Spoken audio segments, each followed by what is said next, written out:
के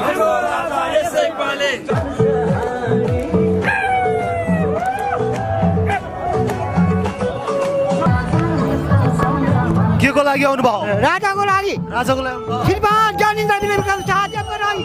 हाम्रो राजा हाम्रो प्राणभन्दा राजा छ। हाम्रो राजा नुङछौँ हाम्रो राजा नुङछौँ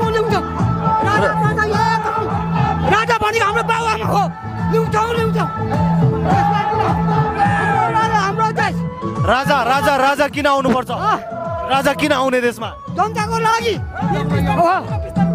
जनताको लागि जनताको लागि। राजा आयो भने देश परिवर्तन हुन्छ त? अनि परिवर्तन हुन्छ। कसरी हुन्छ? राज संस्था बाउ आमा आउँछन्। पहिला पनि त राज संस्था थियो नि त। त्यो बेला राम्रो थियो नि त। अब हुन्छ त्यसो भए? हुन्छ। राजा आउनुहुन्छ त? आउनुहुन्छ। राजा आउनुहुन्छ। राजा नाचेर आउनुहुन्छ। त्यसबाट प्राणभन्दा त्याग। हामी राजाको लागि आउनु भएको तपाईँ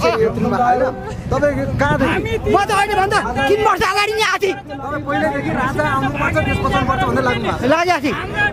म त नागरजुङबाट मेरो शक्तिलाई एक्लै भने नारा लाएर आउने विचार थियो। नसक्ने भएर है बग्ला भरमा थियो।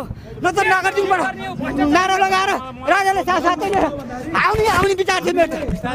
संस्था नेपालको लागि एकदम आवश्यकता होइन, अपरिहार्य हो। घरमा बाउ भएको जस्तो एउटा